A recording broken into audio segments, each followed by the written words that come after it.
Kepergian Vano meninggalkan kekosongan yang tidak dingin, melainkan panas. Galeri Aurora terasa sesak oleh gema kalimat perpisahan terakhirnya. Rania berdiri terpaku, menatap kunci perak kecil yang tergeletak di meja kerjanya. Itu bukan hanya kunci brankas, itu adalah kunci menuju jantung sistem pertahanan diri Vano.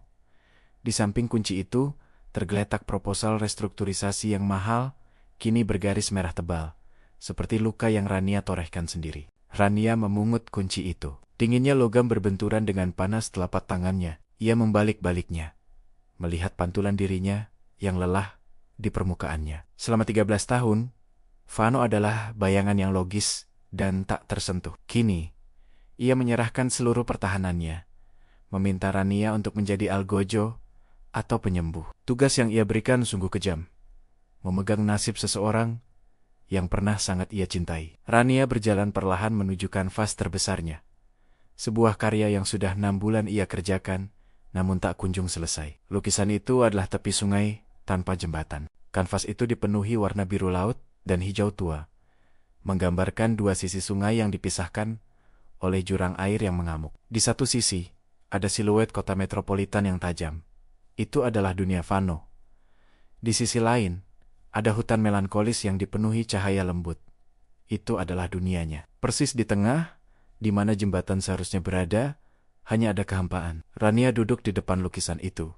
Kunci perak di tangan kirinya, kuas di tangan kanannya. Ia tahu, kunci ini adalah bahan bakar yang ia butuhkan untuk menyelesaikan lukisan itu, untuk membangun atau menghancurkan jembatan tersebut. Malam itu, di galeri terasa panjang. Di luar, suara hujan deras turun, membersihkan jalanan Jakarta dari debu, tetapi tidak dari kenangan. Rania mengingat malam itu, 13 tahun lalu, saat Vano mengucapkan kata kota perpisahan. Vano baru saja menerima tawaran beasiswa penuh di luar negeri, di universitas dengan jurusan ekonomi terbaik di dunia. Ini adalah kesempatan yang terukur, Rania, katanya saat itu, memeluknya di bawah pohon besar di tepi sungai. Cinta kita tidak terukur, Vano, balas Rania, air matanya membasahi kemeja Vano. Justru karena itu, aku harus mengamankan masa depan kita dengan angka yang pasti, Vano meyakinkan. Tetapi bagi Rania, angka yang pasti itu terasa seperti pengkhianatan terhadap ketidakpastian yang indah dari cinta mereka. Ia pergi. Dan sejak itu, Vano adalah logika yang meninggalkan cinta. Kini, logika itu kembali, berlutut, dan menyerahkan semua kekuatannya. Rania membuka laci mejanya, mengambil sebuah amplop coklat yang sudah usang. Di dalamnya, ada selembar surat. Itu adalah surat yang ia tulis untuk Vano, tetapi tidak pernah ia kirim. Berisi janji dan amarah yang tertahan. Ia membaca kembali tulisan tangannya yang masih muda, penuh idealisme dan kepahitan. Aku mencintaimu, Vano. Aku mencintai kebodohan yang indah dari cinta kita. Jangan kau tukar kebodohan itu dengan kecerdasan yang menyakitkan. Sekarang, ia memegang kunci kecerdasan yang menyakitkan itu. Ia bisa membakar surat itu, atau menghancurkan kunci itu. Logikanya, yang kini dipengaruhi oleh amarah yang matang, menyuruhnya, hancurkan Vano. Tunjukkan padanya bahwa uang tidak bisa memperbaiki kejatuhan moral. Biarkan Direktur Wijaya memecatnya. Biarkan ia kehilangan segalanya. Rasakan apa yang Rania rasakan 13 tahun lalu. Ini adalah kesempatan untuk membalas dendam yang paling bersih. Hanya dengan satu panggilan telepon ke kantor Vano, menyebutkan kata kunci, semua akan selesai. Rania meletakkan kunci itu di kanvas, di atas sungai yang bergejolak. Logam perak itu tampak seperti perahu kecil yang akan tenggelam. Ia mengambil kuasnya, mencelupkannya ke warna merah marun. Ia ingin melukis darah di sekitar kunci itu. Ia ingin melukis penderitaan Vano. Ia mengangkat kuasnya, siap menorehkan pukulan emosi.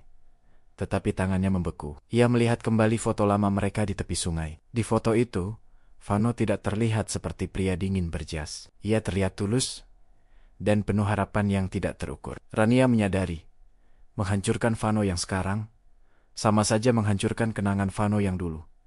Itu akan menjadi kegagalan ganda. Ia menurunkan kuasnya. Ia tidak bisa melukis darah. Ia terlalu lelah untuk amarah. Ia kini mengerti maksud dari ungkapan sastra Indonesia. Cinta yang sesungguhnya adalah keikhlasan yang gugur tanpa perlu dibalas. Rania mengambil kunci itu lagi, menggenggamnya erat. Logikanya terhenti. Hatinya berbicara. Ia butuh jembatan, bukan kehancuran. Rania bergeser ke sudut lain kanvas. di mana ia menyimpan warna-warna yang ia hindari, putih mutiara, emas pucat, dan hijau daun muda. Ia mulai melukis, bukan darah, melainkan cahaya. Ia mulai membangun jembatan di atas sungai yang bergejolak itu. Bukan jembatan beton yang kokoh, melainkan jembatan yang terbuat dari ilusi, dari asap, dari harapan. Itu adalah jembatan rekonsiliasi, yang rapuh, tetapi nyata. Ia mencampurkan warna-warna baru itu dengan sangat hati-hati, berusaha keras agar goresan kuasnya tidak menunjukkan kemarahan, melainkan penerimaan. Saat fajar menyingsing, galeri Aurora disinari cahaya pagi yang langka. Lukisan itu berubah. Jembatan yang rapuh itu kini menghubungkan dua dunia yang terpisah. Vano di dunia korporatnya, dan Rania di dunia seninya, kini dipersatukan oleh kanvas yang ia beri nama baru. Jembatan di atas deret angka. Rania mengambil ponselnya. Ia membuka daftar kontak, mencari nama yang sudah 13 tahun tidak ia hubungi.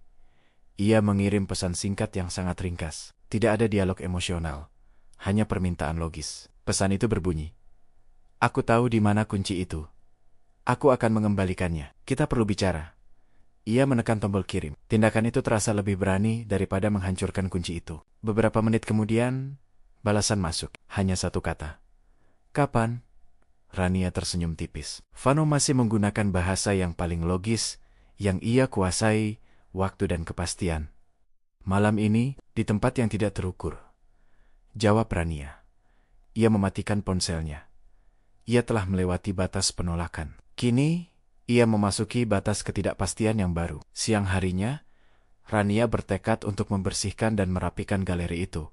Bukan demi Vano, melainkan demi dirinya sendiri. Ia ingin Vano melihat bahwa ia tidak sepenuhnya labil, bahwa ada ketertiban dalam kekacauan seninya. Ia menyusun ulang tumpukan bukunya, membuang debu dari figura-figura lama. Matanya terhenti pada sebuah buku puisi lama milik Vano. Buku itu adalah kumpulan sajak Chairil Anwar yang pernah mereka baca bersama saat Vano masih percaya pada irasionalitas yang indah. Di salah satu halaman, Vano pernah menulis sebuah catatan kaki dengan pena tinta hitam. "Di luar semua angka, hanya kau yang pasti."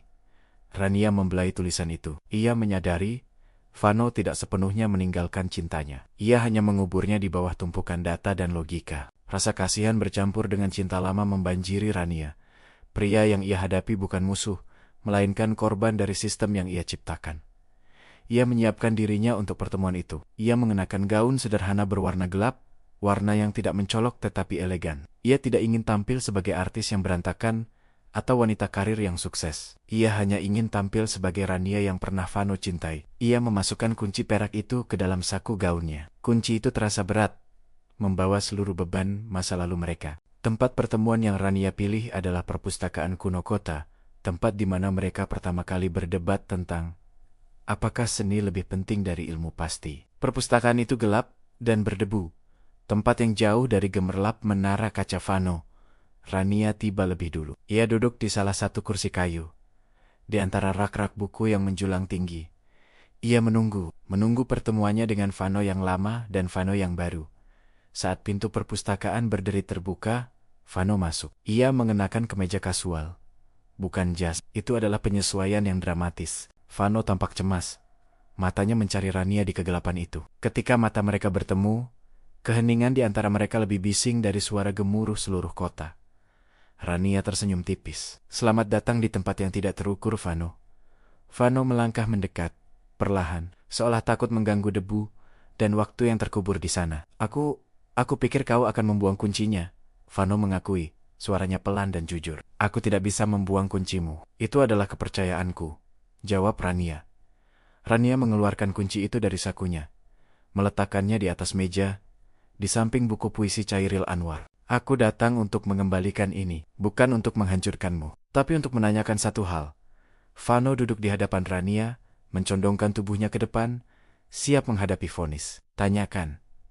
Vano berbisik. "Apa yang membuatmu berpikir bahwa aku tidak akan bahagia tanpa semua perhitunganmu?"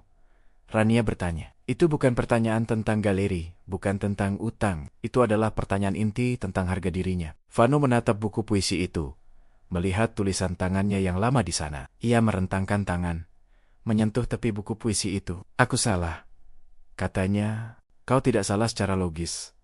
Rania mengoreksi. Kau salah secara manusiawi. Vano mengangguk, menerima koreksi itu. Aku minta maaf Rania. Aku tidak pernah berhenti menghitung kehilanganmu. Air mata Rania tidak jatuh. Ia hanya merasakan kelegaan yang dingin. Aku sudah membuat jembatan, Vano, kata Rania, mengubah topik. Jembatan dari ilusi dan harapan. Aku akan menyeberanginya, Rania, jika kau mengizinkan Vano bergangi. Matanya memancarkan ketidakpastian yang Rania rindukan. Pertemuan itu bukan resolusi, melainkan perjanjian damai yang rapuh. Perjanjian antara logika yang bersalah dan cinta yang terluka. Rania tahu, perjalanannya baru saja dimulai. Kini, ia harus mengajar Vano bahwa ada keindahan abadi dalam rumus yang tak terselesaikan. Jika Anda menikmati alur cerita ini, jangan lupa untuk mendukung kami. Mohon kiranya untuk menekan tombol like, share ke teman-teman pecinta sastra Anda, dan subscribe ke channel Narasi Sastra. Dukungan Anda memungkinkan kami untuk terus menghadirkan kisah-kisah lainnya.